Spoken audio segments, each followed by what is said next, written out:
the way, now his new role, which you start next week, they talk a bit about, is to help figuring out licensing content for Associated Press in this whole new space of intellectual property and licensing, just like the music industry had to do about 30 years ago with royalties and rights. But even as now out of the news and no longer actively, you're quoted when the Wall Street Journal has an article, newscasts seek way in new age. And you have to explain this quote. This was just a week ago. And David has asked his thought about the changing news industry. And you said the challenge is not that the evening newscast is getting beaten by some big alternative, said David Westin, former president of ABC News. It's getting nibbled to death by ducks. Right. Don't you love it? It's being nibbled to death by ducks. It's entropy. Yeah. So, this is a quote from one of the people whom I admire greatly. I've been blessed with 3 or 4 people that I've gotten to work with that I really respect. Going back to Powell, it is an honor to be Justice. The real honor was to work with Justice Powell.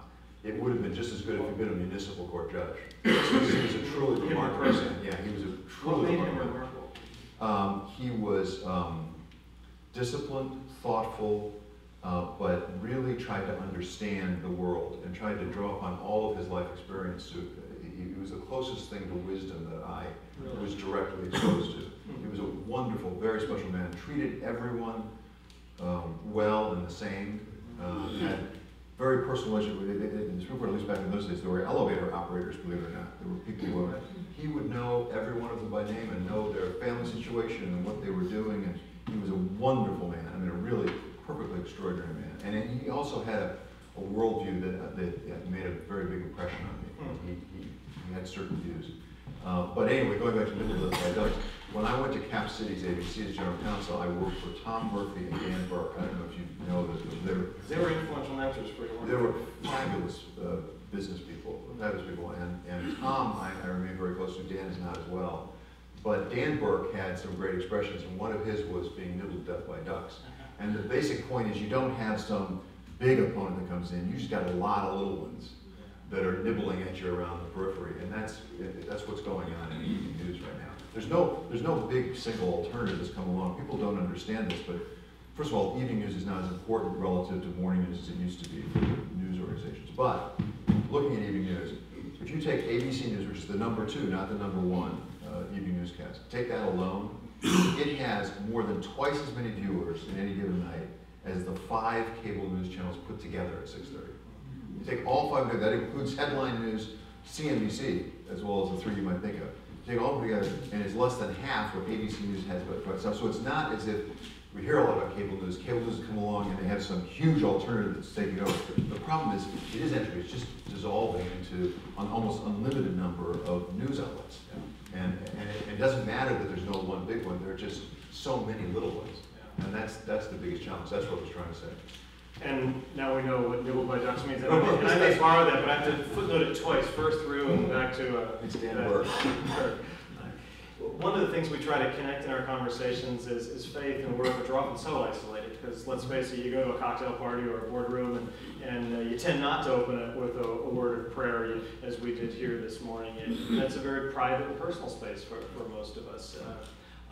But at the same time, it's deeply informative, and it shapes who we are, consciously or subconsciously. Tell us a bit about your growing up, because it's a journey, like myself too, and not necessarily a linear one for me. Share a bit of how you came to be in all this world of faith. Yeah, I'll be happy to do that. Let me just make one editorial comment on your first point. One of the things that I said when I was at ABC News. He's still the producer, you can tell. But one of the things I used to say at ABC News, which I believe is I think about the last taboo in the newsrooms around this country is talk about faith. You can be anything at this point, which is good, which is a good thing. There's complete diversity, but people do not, by and large, talk about faith. And that is a huge disconnect with what we know about the audience that we're reaching, because every poll tells you that not just the majority, the vast majority of Americans take their faith seriously, go to church, read the Bible, pray. If you watched American television, you would conclude nobody ever does any of those things, because executives tend to be very uncomfortable with it, and it's something we talked about at ABC News a fair amount. But I was raised in what I think of as a very conservative, again, I don't want to gild the lily here, I don't want to, maybe we all are like this, that we sort of emphasize our own experience in life and sort of go too far. But I started out at something called the Plymouth Brethren, that you actually knew something about.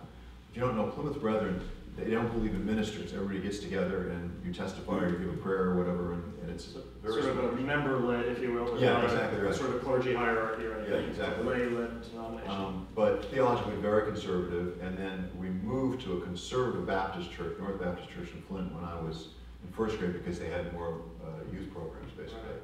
But I was raised, however, fundamentalist, literal interpretation, and no drinking, no smoking, no card playing, no going to movies, no dancing. I always got an excuse from school when they had the dancing. No, he's excused because dancing's forbidden. And I didn't see a movie until I was in college. So you had a lot of catching up to do. Yeah, exactly. It was, by the way, Ice Station Zebra, starring Rock Hudson. I remember my first movie. Not a good way to start your movie. And so, if I recall from some of our conversations and reading it, you actually were sort of the star Bible verse quiz winner. That's embellished, actually. But it's a great story. There was something called Bible quiz teams at the various churches around southeastern Michigan we went to, and every year you had a book. One year we did John, one year we did 1st and 2nd Corinthians, and that, and you would. Has anybody ever heard of this? This is the most bizarre thing to describe. You have these benches, you have 2 teams, 3 people on each side, and you have these seats. And the first one up, the light would go off. And so you would be poised, and there'd be a quiz master who would start a question. Either a finish this verse question or a question about something, but it would require literal remember. Now, I was on the team, that is true. Yeah. I was on the team with 2 of them, they were both better than I was. Not that I was a star at all. But I did do that, yes, I competed.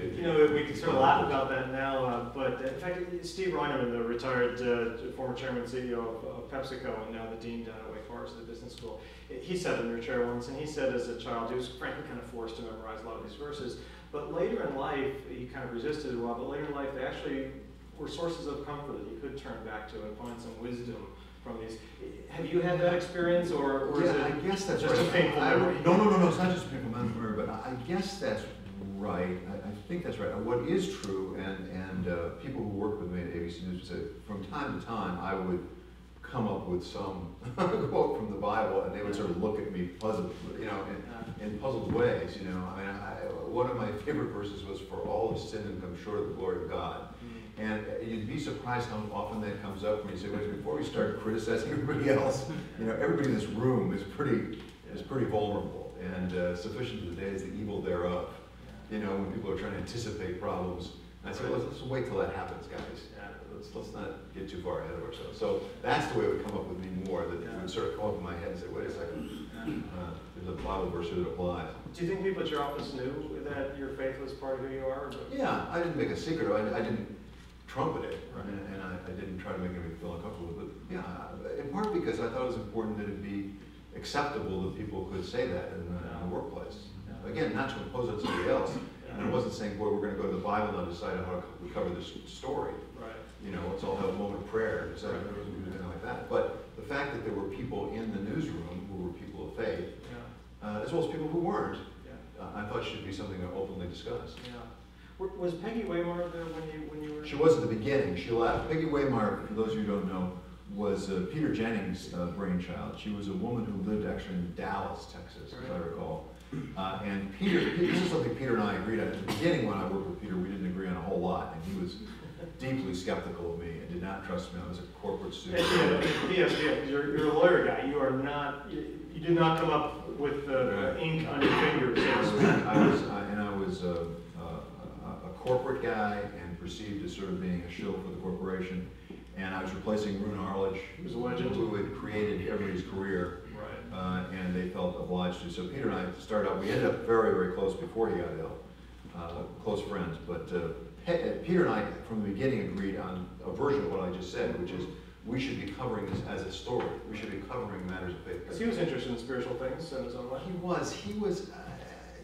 It's a tricky one because right at the end he was on a quest. He was skeptical, And I don't think anyone ever quite knew where he was, but he was very interested in matters of faith. Britt Harris, who came and spoke here, was an interview we went last year. Britt loves to talk about everyone has a POV, whether they know it or not. That's true. Everyone has a point of view.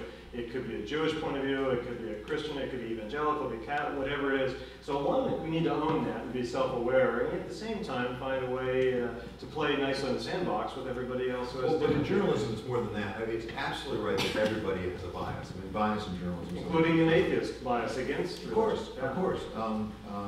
Everybody has bias, and the beginning of recognizing what to do about that is to recognize you have a bias and try to identify them, and try to counteract as best you can, and then.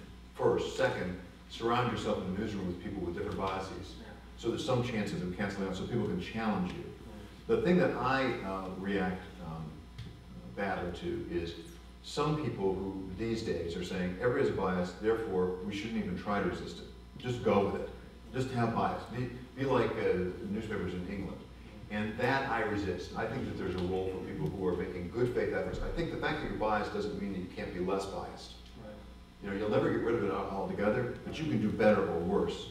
And I think there's a value in our society to have at least some people trying their best to try to park their bias outside and report what they believe is the truth. Yeah. And you know what you were saying earlier about this is almost a disconnect between the media sort of ignoring the world of spirituality. I mean, just Wendy, you probably saw this.